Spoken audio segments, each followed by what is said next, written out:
This is The Speaking Show. I'm David Newman, and you're tuned in to the #1 podcast for speakers, consultants, and experts who want to speak more profitably.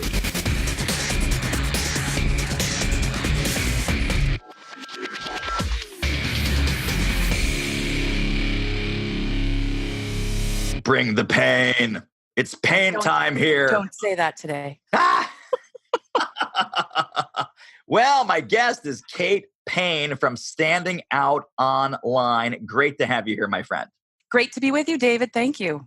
And we are talking all things LinkedIn, but we're going to go even beyond LinkedIn. And we're going to talk about standing out online. And LinkedIn, I know, is a part of that, but you're a big believer in not only what to do on LinkedIn, but just how to tell your story so that people pay attention and that so we don't look like everybody else that they're looking at. Exactly. It's the differentiator. So it really relates to your personal brand. So I'm working on personal brand, online reputation, online image, all of that. So let's break that down. So you started out, did you start out just doing like LinkedIn profiles for people way back in the day? Or tell me how you came to your LinkedIn guruhood of today. Well, I really was in the PR and marketing world for 25 plus years. That's dating myself now. But then, the whole world of PR and marketing is all about stories, right? And telling stories. And I always prided myself on the stories that I told were real stories, not whitewashing. I was not your traditional spin doctor PR person. So that evolved into working with a lot of business women when I was the executive director of a women business network where I live. And that's when I realized, well, LinkedIn can be the tool, the platform for people to have their personal brand and their personal story live. That part of it, the standing out online business and everything, I went from PR to what I'm doing now. And that was about 4 years ago. Gotcha. So let's talk about, because you work with all kinds of clients, big companies, small companies, speakers, coaches, consultants, executives, VPs, CEOs, attorneys, all kinds of people. They hire you. They say, Kate, I'm doing a terrible job online and offline. I don't tell my story. I'm not positioned. I'm not packaged. I don't stand out online. Let's talk about the good, the bad, and the ugly. We'll start with the bad and the ugly. What mistakes or just oversights do you see a lot of people make with their online presence? Typically, what they're all doing is they're listing all of their features and their laundry list of 30 years experience. I have this license. I have that certification. Nobody cares. You know this better than anybody. People want to know what you can do for them. And people are not very good at, and I'm not saying this to be critical because we all struggle with this. We're very good at listing our features. We're not as good at listing our benefits to those features. And that's what a lot of people are missing the opportunity, whether it's on LinkedIn or any other platform. They need to find a way to connect with the reader so that their story is the differentiator, which just from a subliminal standpoint automatically makes somebody go, oh, that's interesting, because you know why? It's different. It's a different approach. And I think the other thing that you bring to the table that very few other people do is this whole concept of humanizing the connection, right? Because people say, oh, well, yeah, LinkedIn is B2B and sometimes it's B2C and sometimes it's blah, blah, blah, blah, blah. And I say, no.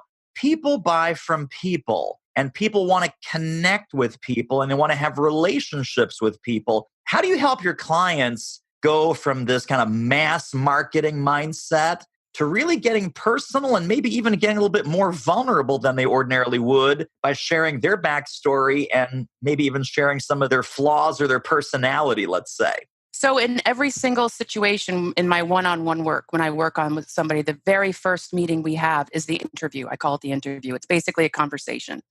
And I go back in time. I find the place where I think is going to make sense for them. And I interview them like I did when I was a journalist. And so I'm using that investigative reporting kind of skill that I have to tease it out. And you know what? 9 times out of 10, there'll always be that point. The minute they say, well, there's this, but I don't really want to talk about it, I usually know, ding, that's the thing that is going to probably be the thing that they should be talking about.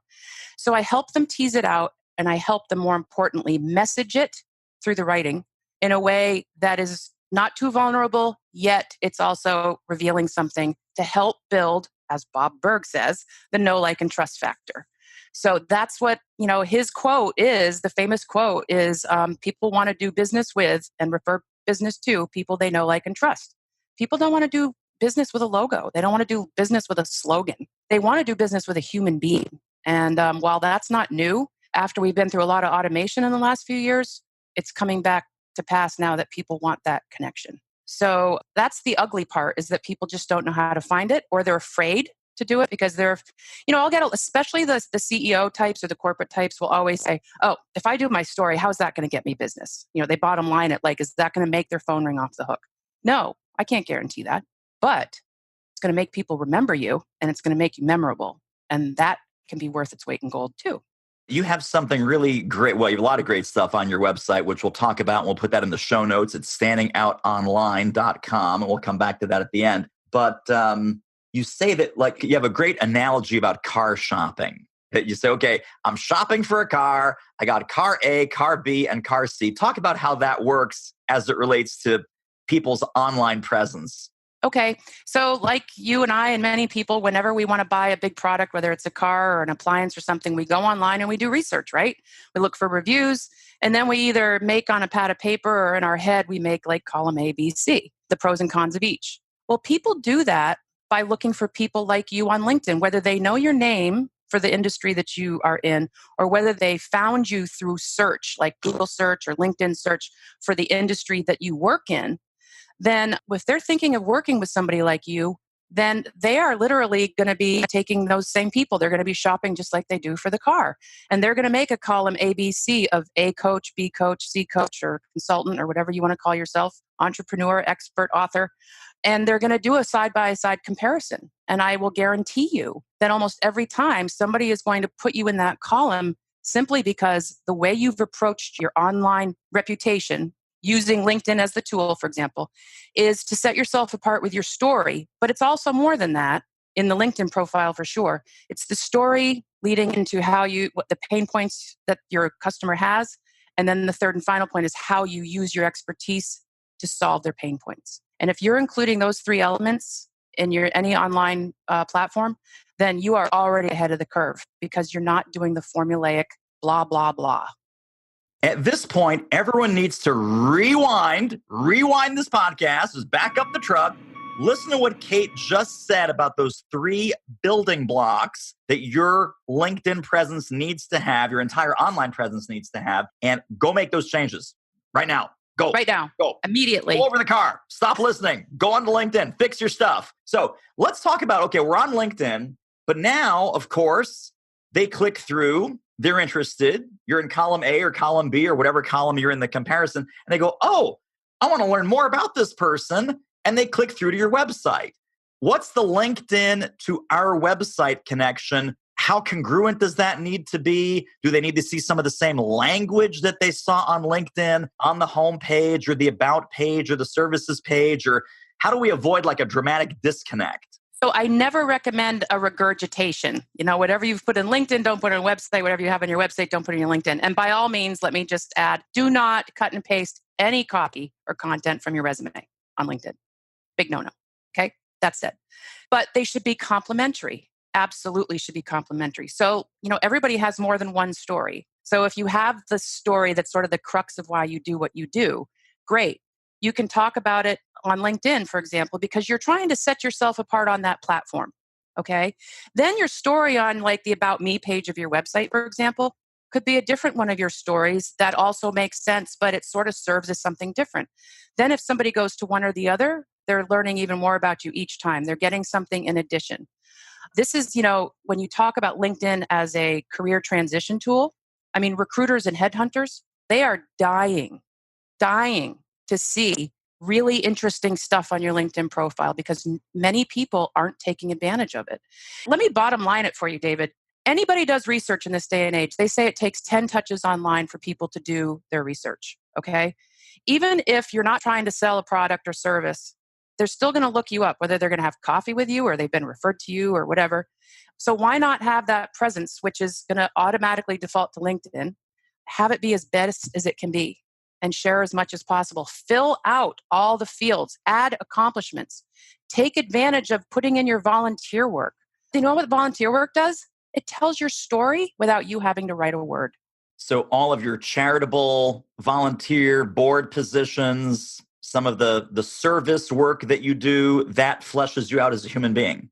Absolutely. And people just don't bother to do it. And by the way, from an algorithmic standpoint, LinkedIn rewards you for adding education and volunteer off the top. Those are the two things that LinkedIn weighs heavily. So by adding your volunteer work, you're already raising your rank just from the algorithmic standpoint. So why not do it? And I'll add something. A lot of people could be listening to your podcast, for people who are like really busy in their world and they don't have time, they just legitimately don't have time to serve on a board or something or volunteer work. Then if you are a donor or a contributor to something, put that in as your volunteer work. You don't need to say how much you do. You could say, I've been an annual contributor to the local theater for however many years because blah, blah, blah. And then, you're still showing how you support something. So it doesn't have to be hands-on volunteer work. Hey, good looking. Are you currently getting paid to speak? Would you like to ramp that up? We can help. Book a confidential speaker strategy call with our team at doitmarketing.com/call, and let's see what we might do together. The call is free, but the results may be priceless. Let's just kind of go down. We'll kind of go down a little bit of LinkedIn features and doodads that I know people are curious about, because even that one tip was huge about the volunteer work, and that really counts heavily. LinkedIn video. Is LinkedIn going bananas on video like Facebook is, or what's going on? Absolutely. In fact, people who aren't maybe getting as much success or reach, even organically or paid, on Facebook with video are taking that energy and they're putting it into LinkedIn video. So just to be clear, LinkedIn doesn't have what's called LinkedIn Live. There's no live version like you have Facebook Live. Okay, that doesn't exist on LinkedIn. Yet. On LinkedIn, yet. On LinkedIn, you have the app, and if you click on the video icon in your update, your video will open and you can record something and it'll process. So that's what's called LinkedIn's native video. And do we all have that now on mobile or no? We all have that on mobile now. Okay. But I will caution you, it's buggy. So that said, it doesn't make it rank any better if you use it that way. You can still do it the old-fashioned way and upload like an MP4 file. So if you're using your desktop version or your mobile version, I always upload the video. I have much more success. And also when it's processing, just know sometimes a 2-minute video can take 20 minutes to process. So know that in advance, because a lot of people will go this not doing anything and then they cut out of it. But video is super hot on LinkedIn right now. And a lot of people still aren't taking advantage of it. And you know what that means, right? Opportunity. Do as much as you can, as fast as you can before everyone else catches up. But it has to be good too, right? I mean, yes. It has to offer value. I mean, David, your mantra, offer value, invite engagement. There it is, the 4 magic words. Now, how about LinkedIn articles, which has been around forever, seemingly? Still important, more important, less important? What's going on with the articles? Still important from first and foremost an engagement standpoint, even though you might not get as much engagement as you used to. It's still important to create a conversation. Even if you create a conversation with one person, that's more than one that you don't get from your website, because everybody's turned off comments on our websites, right? But also from an SEO standpoint, from an algorithmic standpoint, it's hugely valuable. So if you are publishing consistently, and again, if you write a blog for your website, you can repurpose that blog on the LinkedIn article without getting like a slap from Google for duplicate content. So you don't need to worry about it, and don't reinvent the wheel. It's another channel. You use as many channels as you can to get out that one piece of content. And, similar to what you asked about the early part when you were talking about LinkedIn and website, like should they be, complementary or should they be whatever?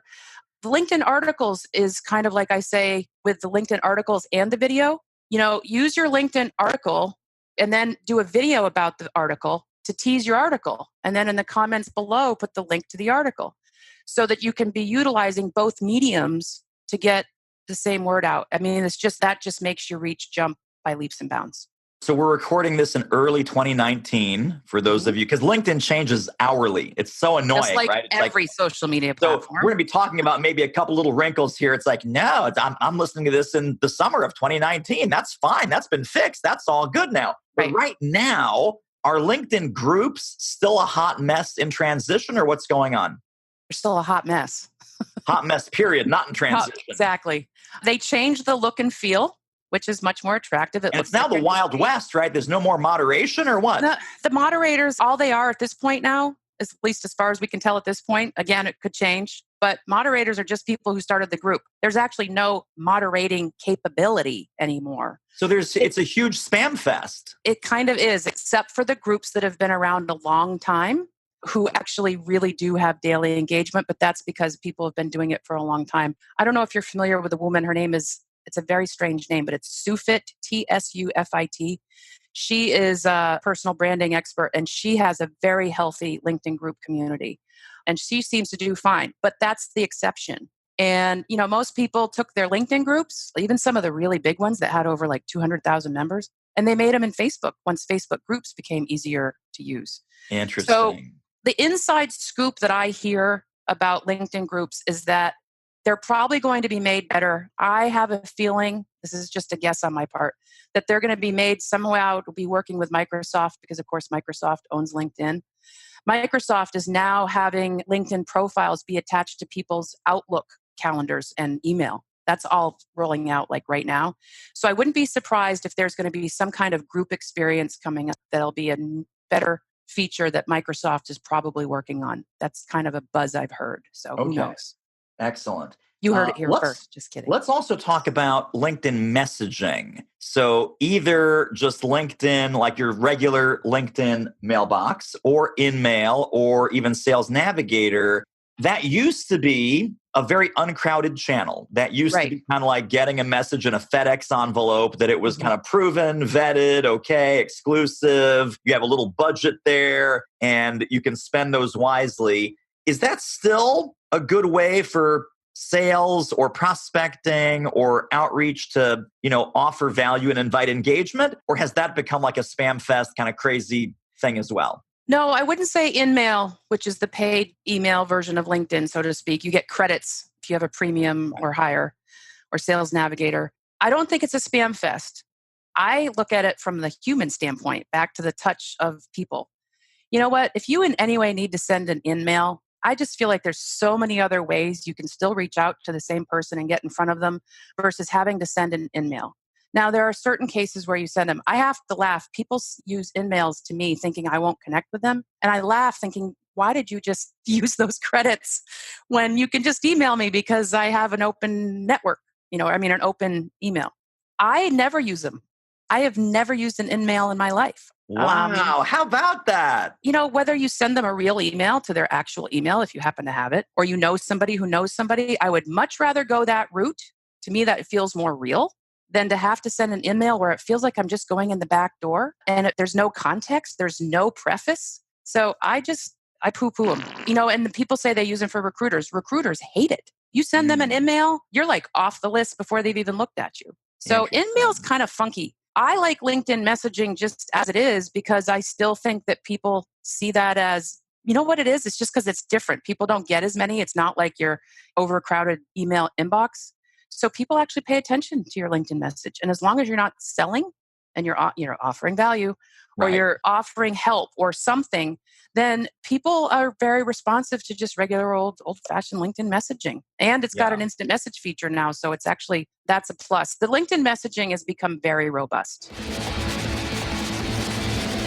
What a great episode. Wowza. Tell you what, if you want to ramp up your revenue as an expert who speaks professionally, you should really check out our free online training at doitmarketing.com/webinar. Next topic, and this is sort of the secret weapon that not a lot of people know about or use, even though it used to be huge and it used to be a very big deal, SlideShare. So LinkedIn bought SlideShare a few years ago now. That's not new development. To me, because of course in the speaking, training, coaching world, like, PowerPoints, PDFs, slide decks, this is awesome. Right.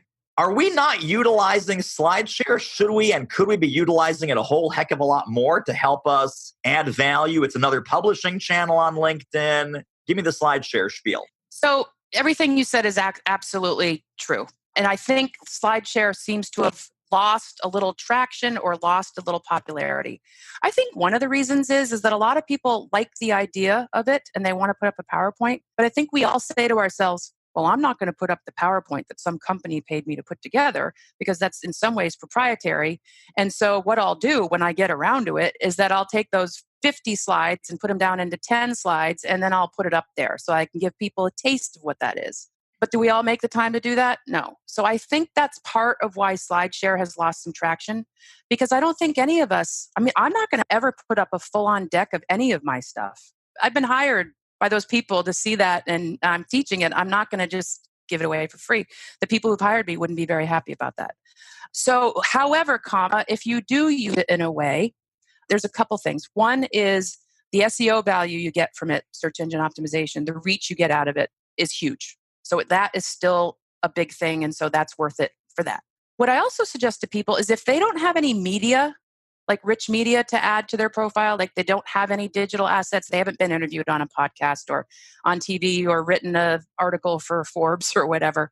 What I actually encourage them to do, especially if they are a service provider, is to put together like a 10 or 15 slide sort of presentation of who they are and what they represent, and brand it and make it look nice, and then have that as a media piece that you can add.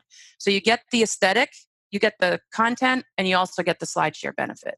So that's something I've suggested to people who don't have, other assets like some of us do. Tremendous. Does that help? Oh, huge. Okay. Huge.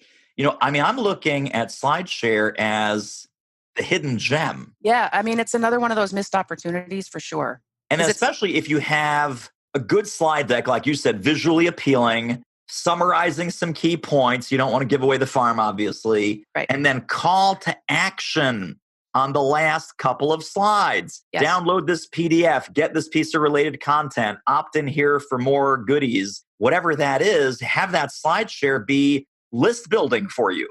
Absolutely. I mean, it's a no-brainer. Yeah. And again, the other thing that SlideShare is a good tool is it's a good learning tool. So if you go into the SlideShare, page and you see all the categories and stuff, it's sort of another version of LinkedIn Learning where you have access to other people's content to learn something. So if you're starting out in something or you're transitioning into something, do research in SlideShare and you'll find some really great content.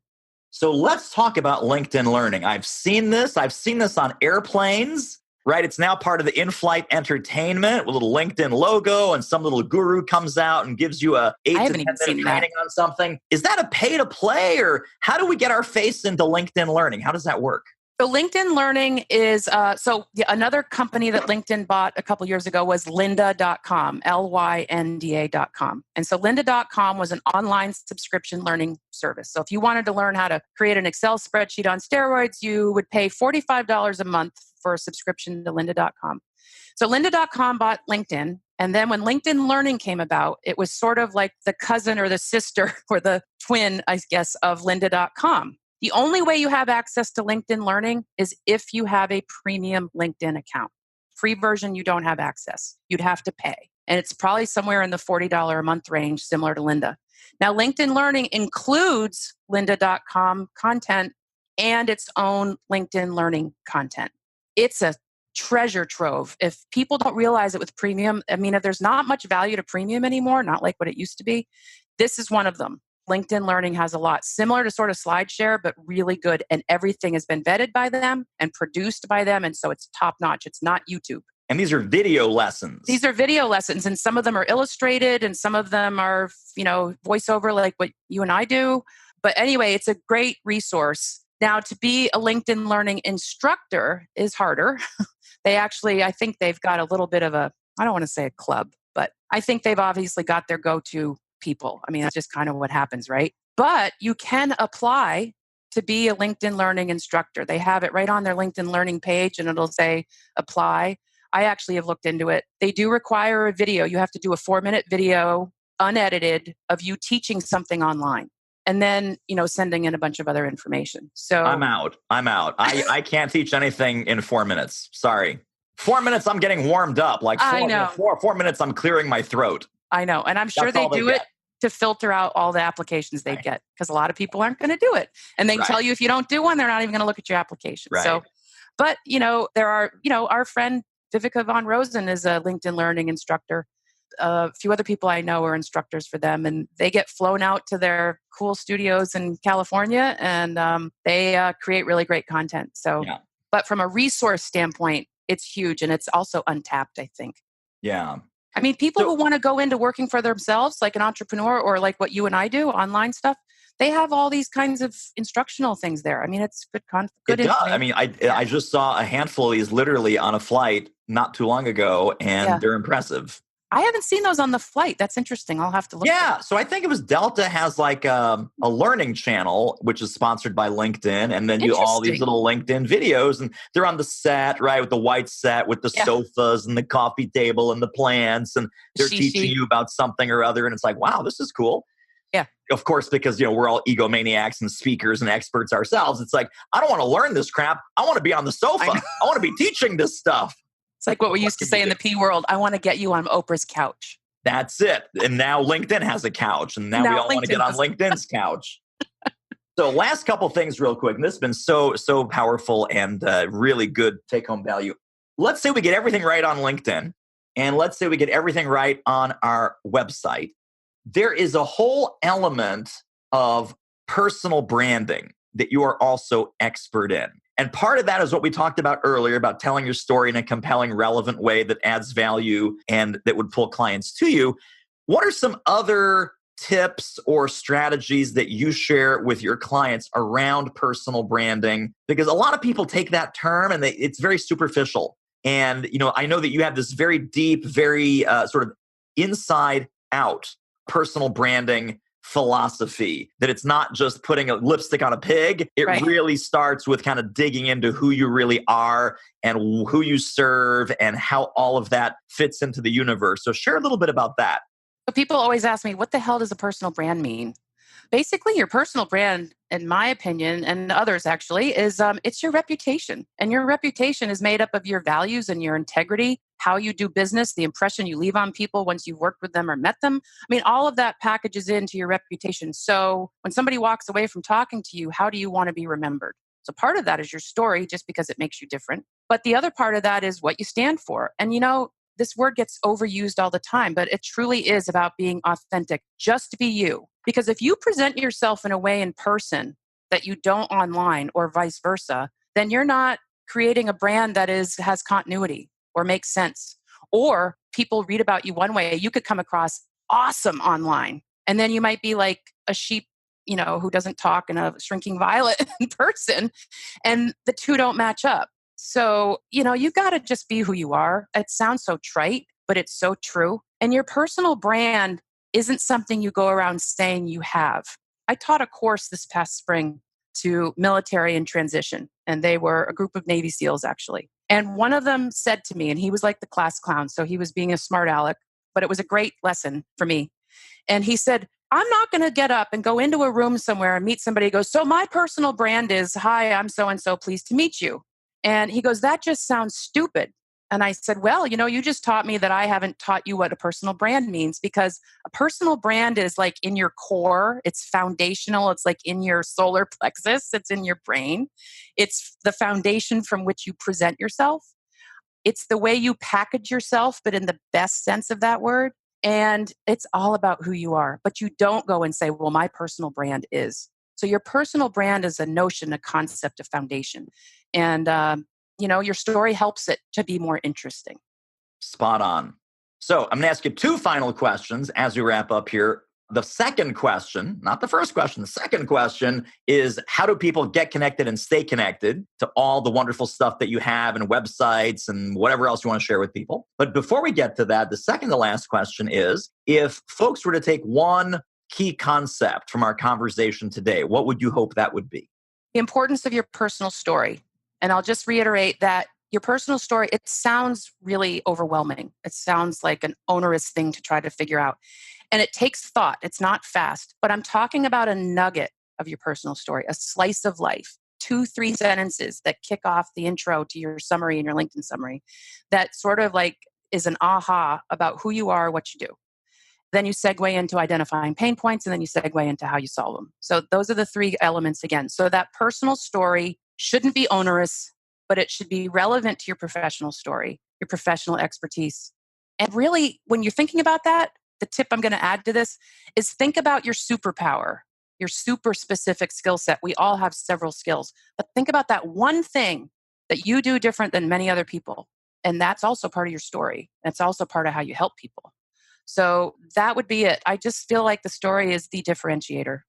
Very, very important. Now, let's talk about your story and how we can get more of it. So Okay. how do people get connected and stay connected to all your fabulous online resources and any other links that we're going to pop into the show notes when people go to thespeakingshow.com? Well, obviously on LinkedIn. So linkedin.com. Are you on LinkedIn? Do you have like a LinkedIn profile yourself? I think so. I mean, David, okay. I don't even know if we're connected, David. Are we like third level connected? Anyway, linkedin.com/in/Kate Payne, Paine. That's probably one of the best ways because I post a hashtag ton of LinkedIn content. Boom. We just put a earned our hashtag in front adult of it, rating. it's not as much of a swear. We just earned our parental advisory for this episode. Mission accomplished. All righty. And then what else? How about the website? They also can sign up for my e-blast on my website, which is standingoutonline.com. On the homepage, you can sign up for my e-blast. I do not overload your inbox unless it's worth it. That's my caveat to that. Ooh, I like that. I wish I could say the same. I mean, everything is worth it. You just have to be really interested in my stuff. Well, part of it is I need more help. And secondly, I just need to, get my hashtag together.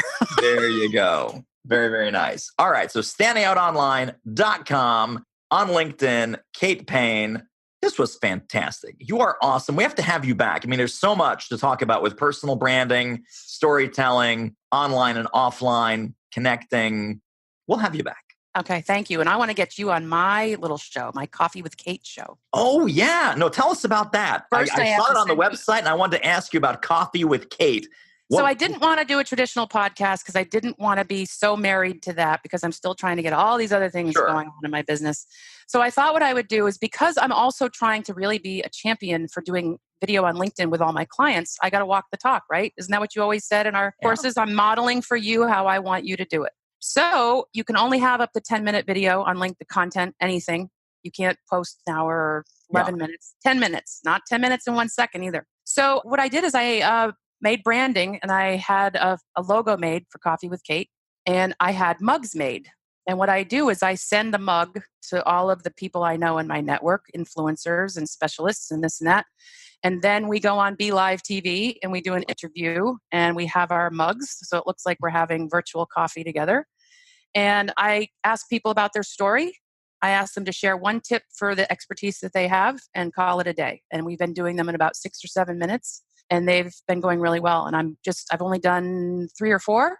So I'm going to get back on schedule with that. And then they'll be archived in my YouTube channel. I love it. See that? The master is always the student, right? Always trying new things, flexing. Let's see how this goes. Experiment, keep what works, toss what doesn't. That's really and it's great. different. This is the whole thing. I mean, I'm all about standing out, right? So this is different, because the videos you see on LinkedIn are people talking heads. This is different and it's content and it's fun. And you get a real coffee cup out of it. You get a real coffee cup out of it. You What's think not of to me every love? time. What's not to love, Kate Payne? That's fantastic. All right, my friend. We'll see you over coffee. Okay. Thank you very much, David. Well, that wraps up another episode of The Speaking Show. Hey, tell you what, if you like us, rate us and review us on iTunes. Subscribe. Tell a friend. Go grab the notes and downloads and extras at thespeakingshow.com. See you next time.